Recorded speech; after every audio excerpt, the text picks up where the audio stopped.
Unified 911, anong matutulong namin sa'yo? Anya ti may tulong miken ka po. Anong may tatabang ko sa imo? Unsay akong ikatabang nimo? Ngini makadabang na misel ka no. Sa anumang wika o dialekto, may tulong na darating sa iyo.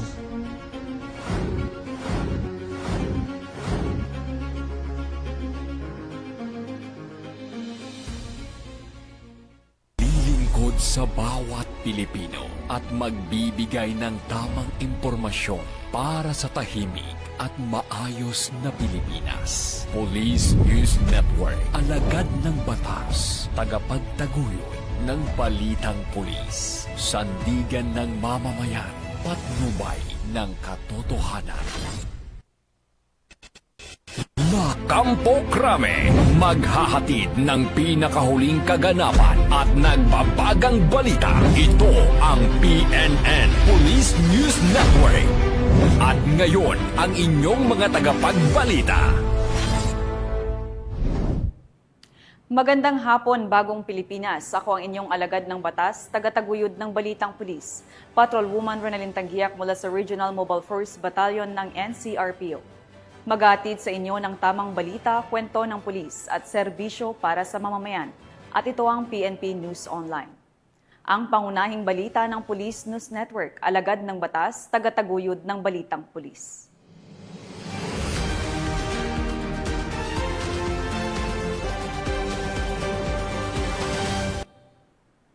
Narito ang mga balitang dapat niyong abangan. Mahigit 9 milyong halaga ng iligal na droga na samsam sa high-value individual sa Zamboanga City. Most wanted person ng Central Visayas arestado sa Tuburan, Cebu.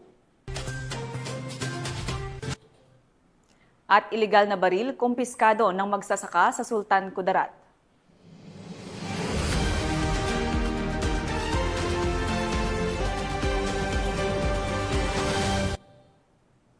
Narito ang balitang hatid ng ating PNN correspondents mula sa iba't ibang panig ng bansa.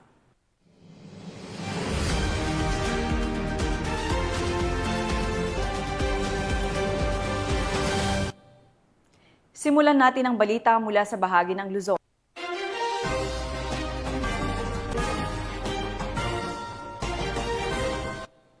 Tatlong high-value individual ang bumagsak sa kamay ng batas matapos masamsam sa kanila ang tinatayang 1.7 milyong pisong halaga ng shabu sa ikinasang buy-bust operation ng Cavite PNP sa Barangay Dato Ismael Dasmariñas City, Cavite. Nakatutok dyan si Patrolwoman Priscel May Urbano. Individual na tinagurian bilang mga high-value individual ang naaresto ng Cavite Police Drug Enforcement Unit at Dasmariñas Component City Police Station sa isang matagumpay na buy-bust operation sa Barangay Dato Ismael, Dasmariñas City, Cavite nito lamang 17 ng Setyembre taong kasalukuyan. Kinilala ang mga sospek na sina alias Owen, alias Sup at alias Jen, pawang mga residente ng Dasmariñas City. Ayon sa ulat ng mga otoridad, nakuha mula sa mga sospek ang 2 knot-tied na transparent plastic ice bags at 2 heat-sealed plastic sachet na naglalaman ng puting crystalline na hinihinalang shabu na tinatayang may bigat na 250 gramo na may standard drug price na nagkakahalaga ng 1.7 million pesos, pati na rin ang mark money na ginamit sa operasyon. Ang tatlong arestado ay nasa kustudiya ng Dasmariñas Component City Police Station at mahaharap sa kasong paglabag sa Republic Act 9165 o ang Comprehensive Dangerous Drugs Act of 2002. Ang matagumpay na isinagawang buy-bust operation ng Dasmariñas ay nagpapakita ng matibay na pagtutok at determinasyon ng Cavite Police sa kampanya laban sa iligal na droga, sa patuloy na suporta ng mamamayan at matatag na paninindigan Mula sa isang high-value individual sa isinagawang anti-illegal drug operation sa Masbate City. Yan ang tinutukan ni Police Staff Sergeant Irene Hani Abad. Arestado ang isang 40 anyos na lalaki, isang high-value individual, matapos isagawa ang anti-illegal drug operation sa bisa ng search warrant sa Barangay Pating, Masbate City, Masbate. Nito lamang 16 na araw ng Setyembre taong kasalukuyan. Pinangunahan ng Masbate City Police Station ang operasyon katuwang ang Provincial Intelligence Unit, Provincial Police Drug Enforcement Unit, Masbate Maritime Police Station at Philippine Drug Enforcement Agency Regional Office 5. Nakumpiska ng mga operatiba ang 6 na malaking heat-sealed transparent plastic sachet na naglalaman ng hinihinalang shabu na may kabuuang timbang na humigit kumulang 222 gramo na tinatayang nagkakahalaga ng 1,509,600 piso. Ang sospek na kilala sa alias na Alex ay residente ng Masbate City ay matagal nang minamanmanan ng mga otoridad dahil sa umunoy kaugnayan nito sa bentahan ng iligal na droga. Nasa kustodiya na ngayon ng Masbate City Police Station ang sospek at mahaharap sa kasong paglabag sa RA 9165 o ang Comprehensive Dangerous Drugs Act of 2002. Samantala, pinuri naman ni Pro 5 Director Police Brigadier General Nestor C. Babagay Jr. ang matagumpay na operasyon at binigyang diin na patuloy ang matatag na paninindigan ng kasurog cops sa laban kontra iligal na droga. Kasalukuyan namang isinasagawa ang follow-up investigation upang matukoy ang mga posibleng kasabwat ng sospek, gayon din ang pinagmulan ng nakumpiskang iligal na droga. Tinitiyak naman ng mga otoridad na magpapatuloy ang malawakang operasyon bilang bahagi ng pinaigting na kampanya ng PNP at PDEA laban sa iligal na droga sa buong rehiyon. Mula dito sa Bicol Region, ako ang inyong PNN correspondent, Staff Sergeant Irene Hamid Iyabat, alagad ng batas, tagataguyod ng Balitang Pulis. Maraming salamat Police Staff Sergeant Abad. Napasakamay ng mga otoridad ang nakatalang top 2 most wanted person sa bayan ng Umingan, Pangasinan dahil sa kaso nitong acts of lasciviousness. Ang report mula kay Police Corporal Mark Anthony Pico. Ang tinuturing na top 2 most wanted person sa bayan ng Umingan, Pangasinan matapos ang isinagawang operasyon ng Umingan Police Station noong September 16, 2025 sa pangunguna ni Police Major Jimmy Paningbatan, officer in charge. Kinilala ang suspect na si alias Berto, 22 taong gulang, walang asawa, isang helper at residente ng Barangay Abot, Umingan, Pangasinan. Siya ay naaresto sa bisa ng warrant of arrest para sa kasong acts of lasciviousness kaugnay sa Section 5B, Article 3 ng RA 7610 sa ilalim ng Criminal Case Number T-8590. Ang warrant ay inilabas ni Honorable Rusty M. Naya, Presiding Judge ng 1st Judicial Region, Branch 51, Tayug, Pangasinan, noong September 11, 2025 na may nakatakdang piyansa na 200,000 pesos. Matapos ang pag-aresto, agad na ipinalam sa kanya ang kanyang mga karapatang konstitusyonal. Dinala si alias Berto sa pinakamalapit na ospital para sa medikal na eksaminasyon bago siya dalhin sa Umingan Police Station para sa kaukulang dokumentasyon at disposisyon. Patuloy na pinapaalala ng kapulisan na laging makipag-ugnayan upang mapanatiling ligtas at payapa ang komunidad. Dahil ang kapulisan ng Region 1 ay maaasahan, malalapitan at mapagkakatiwalaan. Mula dito sa Ilocos Region, ako ang iyong PNN correspondent, Police Corporal Mark Anthony Pico, alagad ng batas, tagataguyod ng Balitang Pulis. Maraming salamat Police Corporal Pico. Isang negosyante ang arestado ng Nueva Ecija PNP matapos makumpiskahan ng mahigit 200,000 pisong halaga ng shabu sa bayan ng Talavera, Nueva Ecija. Nakatutok dyan si Patrolwoman Jilly Peña. Matagumpay na isinagawa ng mga tauhan ng Nueva Ecija PNP ang isang operasyon na nagresulta sa pagkakaaresto ng isang suspect at pagkakasamsam ng iligal na droga na nagkakahalaga ng mahigit 239,000 pesos sa kinasang bypass operation sa barangay Kaaninaplahan, Talavera, Nueva Ecija nito lamang nakarang araw. Ayon kay Police Colonel Herilda Git L. Bruno, Provincial Director ng Nueva Ecija Police Provincial Office, pinagsanib na puwersa ng 2nd Provincial Mobile Force Company at Talavera Municipal Police Station ang nagpatupad ng search warrant laban sa suspect na kinilalang si alias JR, 33 anyos, isang negosyante ng gulay at residente ng naturang barangay.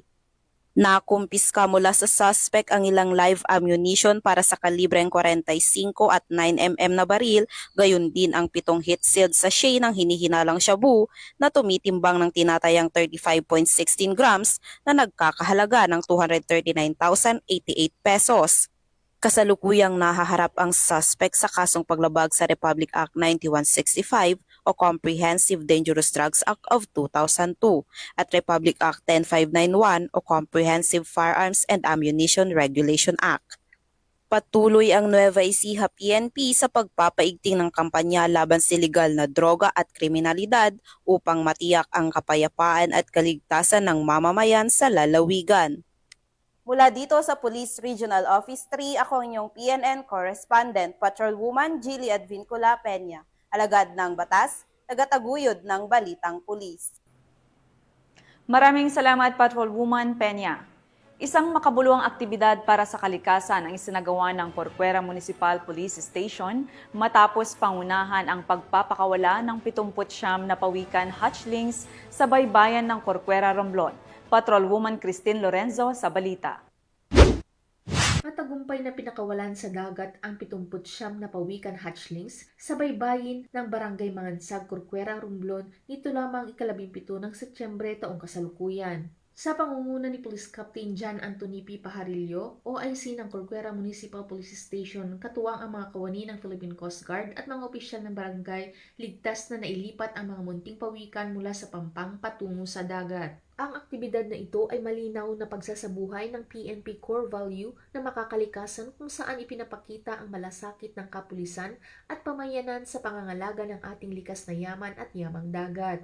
Habang ang huling pawikan ay tuluyang lumangoy papalayo sa alon, dama ng lahat ng naroon ang saya at pag-asa, isang patunay na ang simpleng pagkilos ay maaaring magbigay ng malaking tsansa sa buhay ng ating kalikasan. Mula dito sa home of the Police Eco Warriors, Calapan City, Oriental, Mindoro, ako ang inyong PNN Correspondent, Patrolwoman Christine Lorenzo, alagad ng batas, tagataguyod ng Balitang Pulis. Maraming salamat, Patrolwoman Lorenzo. Bilang bahagi ng kanilang mandato na tiyakin ang kahandaan at kaayusan sa hanay ng pulisya, nagsagawa ng masusing inspeksyon ng National Police Commission Regional Office 2 sa mga unit ng kapulisan sa Region 2. Magbabalita dyan si Patrolwoman Rochelle Ledesma. Nasa third phase na ang isinagawang pag-inspeksyon ng National Police Commission Regional Office 2 sa mga miyembro ng hanay ng pambansang pulisya na nakatalaga sa lambak ng Cagayan.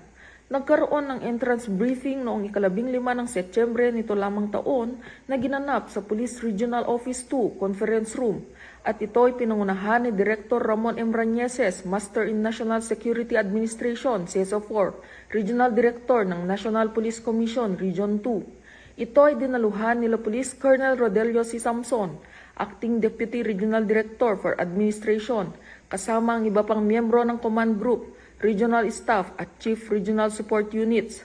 Samantala may kanya-kanyang schedule ang bawat unit na iikutan at i-inspect ng NAPOLCOM. Sa isinagawang inspeksyon, ipinakita ang mga issued na firearms, mga kalakip na dokumento na nagpapatunay na ang mga tauhan ay may sapat na kakayahan sa kanilang mga tasking. Inalam din ang mga issues and concerns ng bawat unit. Isinagawa ito na naglalayong suriin at siguraduhin ang disiplina ng kapulisan upang mas lalong magampanan ng kanilang mga tungkulin alinsunod sa mga polisiya ng organisasyon ng pamahalaan at upang matiyak din ang moral welfare ng hanay. Ayon kay Ma'am Maria Irene Isabel C. Cabel, Police Inspector 4, Officer in Charge, Office of Technical Services Division ng NAPOLCOM 2, ito ay sinagawa annually. The National Police Commission is mandated by law to conduct an annual inspection, assessment, and monitoring activities in all PNP offices, units, and stations region-wide. We conduct this every year depending po sa guidelines na binababa sa amin sa Central Office yung when to begin the conduct of this activity. And we are mandated na every up to third quarter lang kami mag-inspect. So nakita nyo, September ni last na namin kasi last na itong proto and issues. Kasi by October, as mandated, we are there to consolidate all the reports, all the findings and recommendations that crop up in our activities. And that findings and recommendations, yung result niya po will be made into policies and laws. Ang aktibidad ay naglalayong mapanatili ang disiplina sa hanay upang mas lalong magampanan ang mga tungkuling sinumpaan na mapanatili ang kaayusan at katahimikan ng komunidad sa tulong at suporta ng mga polisiya at programa ng ibang ahensya ng pamahalaan. Dito sa Police Regional Office 2, ako ang inyong Police News Network Correspondent, Patrolwoman Ledesma, alagad ng batas, tagataguyod ng Balitang Pulis.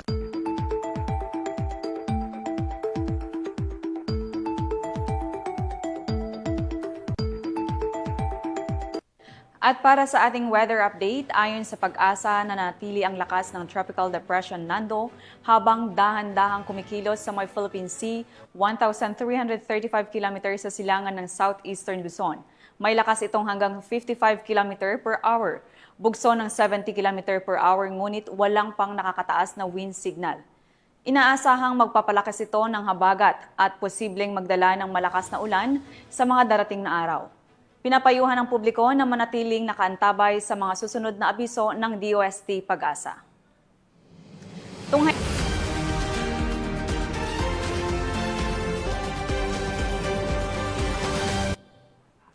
Tunghayan naman natin ang mga balita mula sa Visayas.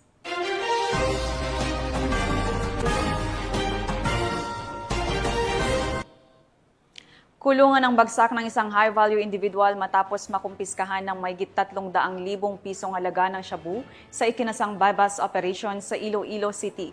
Magbabalita dyan si Patrolwoman Charmaine Balunsat.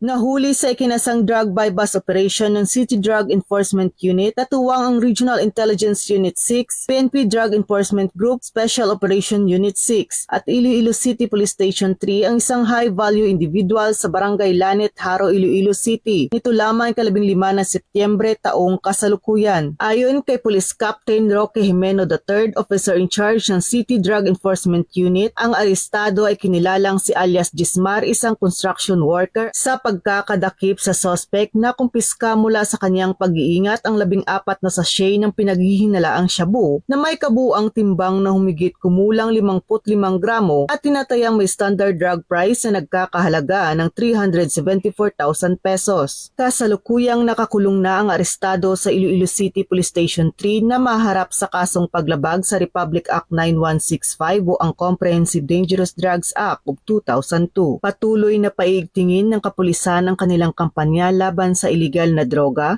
tungo sa isang ligtas at mapayapang komunidad para sa lahat. Mula dito sa Police Regional Office 6, ako ang inyong Police News Network Correspondent, Patrolwoman Charmaine Balunsat, alagad ng batas, tagataguyod ng Balitang Pulis.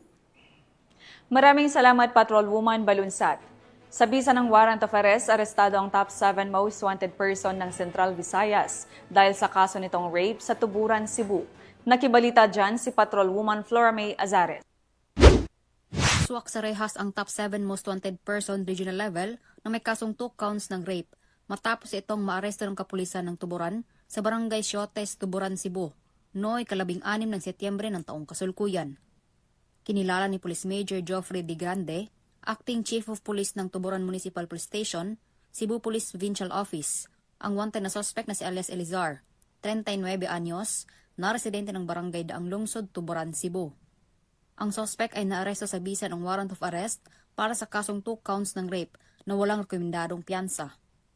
Kasulukuyang nasa kustodiya ng Tuburan MPS ang suspect para sa dokumentasyon at tamang disposisyon. Ang panggagahasa ay isang krimen na hindi lamang sumisira sa katawan ng biktima, kundi pati na rin sa kanilang isipan at pamilya. Kaya napakahalaga na tayo ay magkaroon ng sapat na kaalaman kung paano ito maiwasan at kung paano makakatulong sa mga biktima.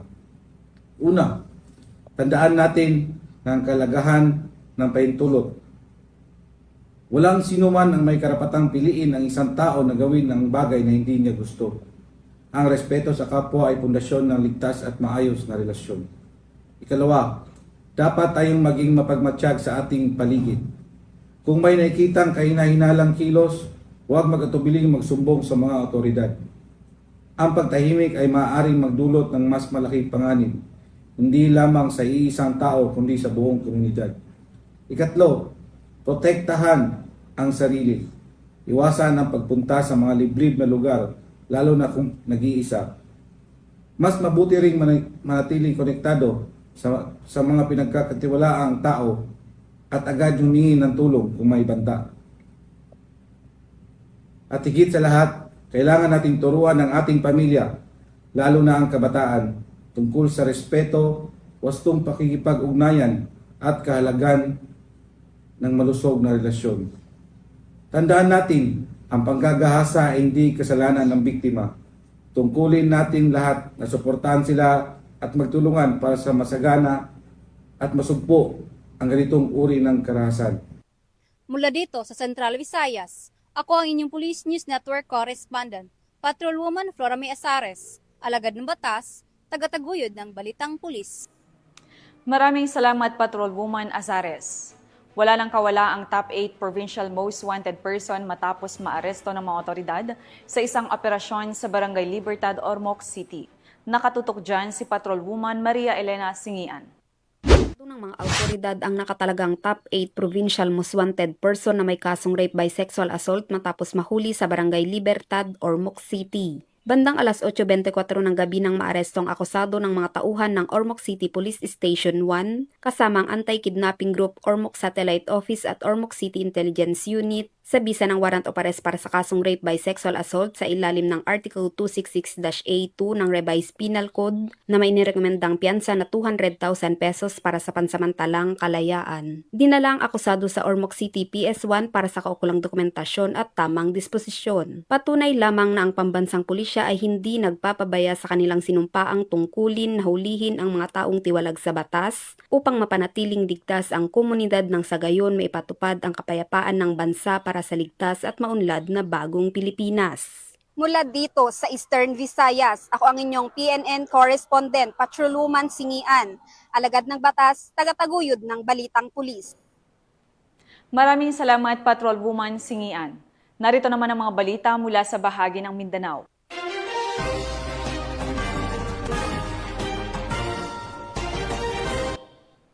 Bumagsak sa kamay ng mga otoridad ang isang high-value individual matapos makumpiskahan ng mahigit 9 milyong pisong halaga ng ilegal na droga sa ikinasang operasyon ng pulisya. Ang report mula kay Patrolwoman AJ Cortez.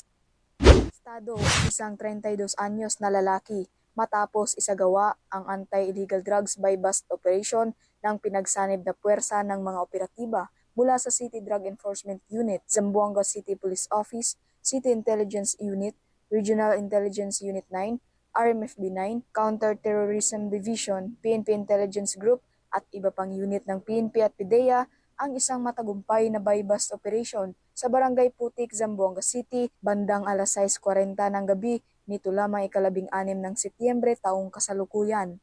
Kinilala ang suspect na si alias Muads, isang high-value individual, level 2, walang trabaho, high school level at residente ng Barangay Baliwasan, Zamboanga City. Nasamsam mula sa operasyon ang 3 piraso ng heat-sealed plastic sachet ng hinihinalang shabu, 3 piraso ng heat-sealed plastic sachet ng hinihinalang cocaine, at isang bundle ng budil money na ginamit sa buy-bust operation. Tinatayang aabot sa 150 grams ng hinihinalang shabu na may halagang 1,020,000 pesos at 1,500 grams ng hinihinalang cocaine na may halagang 7,950,000 pesos ang nakumpiska, na may kabuoang halaga na humigit kumulang 8,970,000 pesos. Dinala ang nakuhang mga ebidensya sa PIDEA Regional Office sa Pagadian City para sa pagsusuri sa laboratorio, habang ang suspect ay dinala naman sa Zamboanga City Police Station 5 Divisoria para sa dokumentasyon at disposisyon.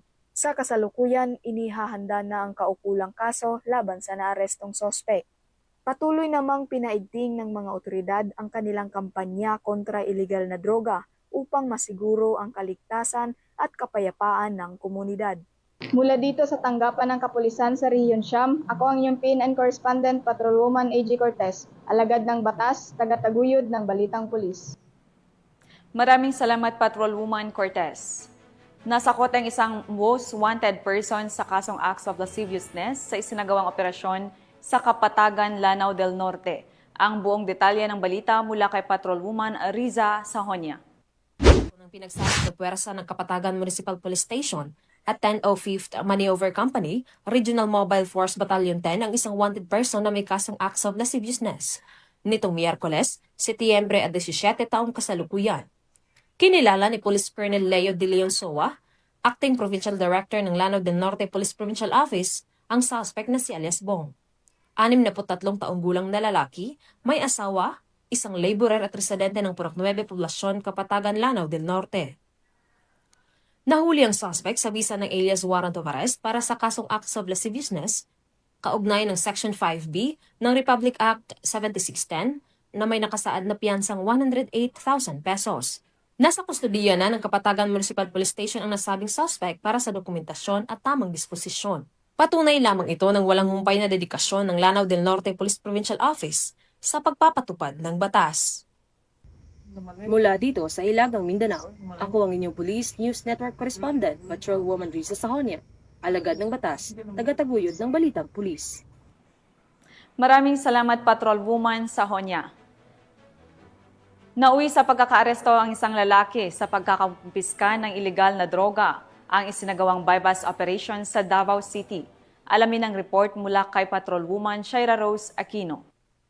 Isang 32 anyos na lalaki matapos ang matagumpay na isinagawang bypass operation ng mga otoridad bandang alas 10:53 ng gabi ng Setyembre 17 sa Purok 8B, Barangay 21-C, Davao City.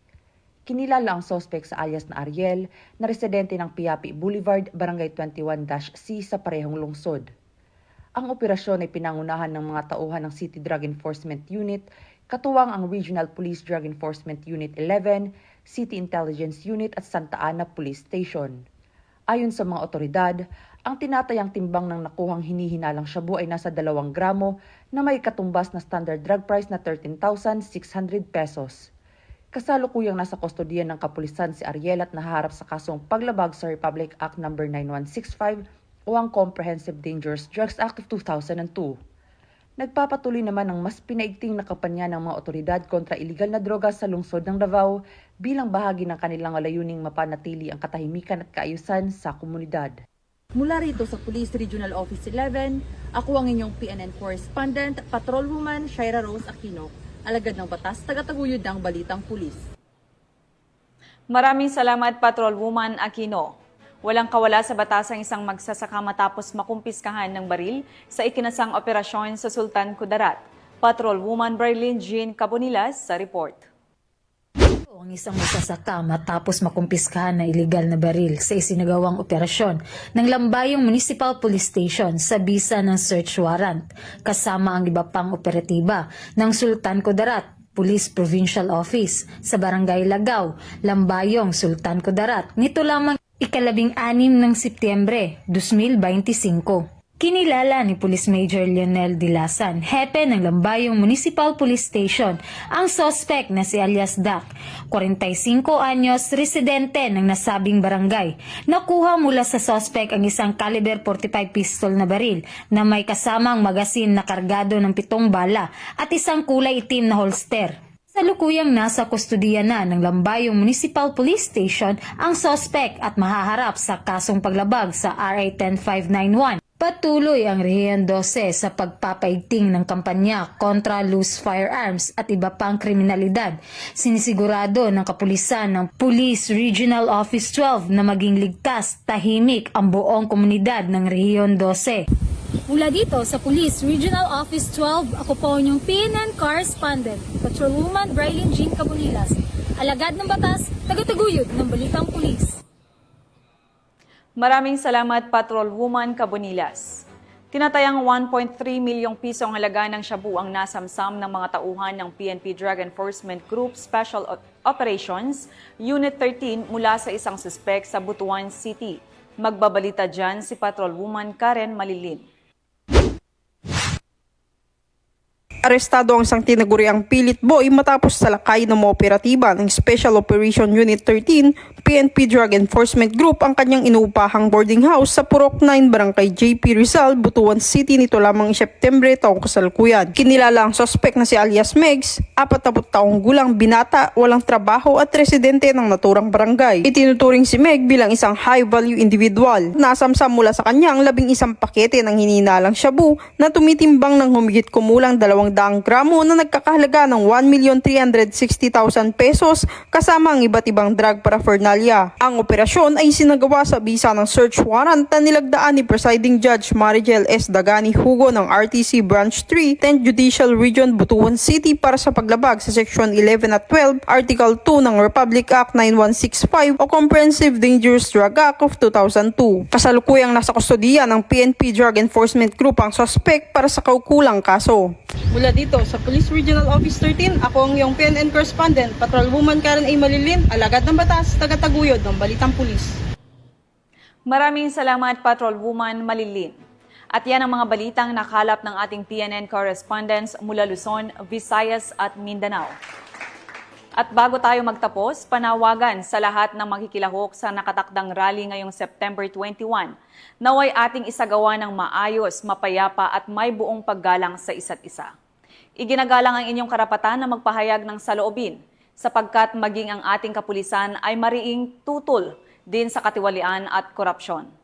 Ang kanilang presensya ay hindi upang hadlangan ang inyong karapatan, kundi upang pumagitna at masiguro ang kaayusan at kaligtasan ng bawat mamamayan na dadalo. Maging responsable at disiplinado tayong lahat. Ipahayag natin ang ating tinig ng may respeto, pagkakaisa at dignidad upang ang ating layunin ay higit na marinig at maunawaan.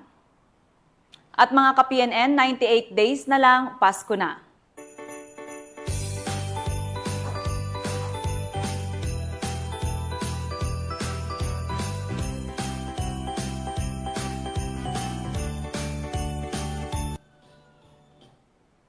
Sa ngalan ng pamunuan ng Philippine National Police sa pangunguna ni Acting Chief of PNP Police Lieutenant General Jose Melencio Sr. Tates Jr.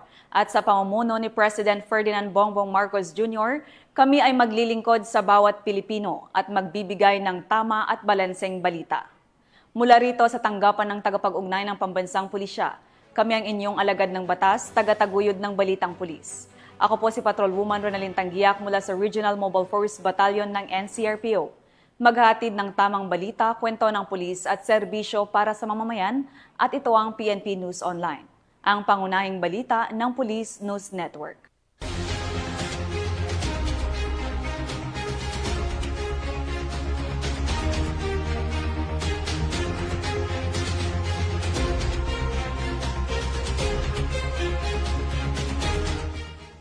Police News Network, alagad ng batas, tagapagtaguyod ng balitang pulis.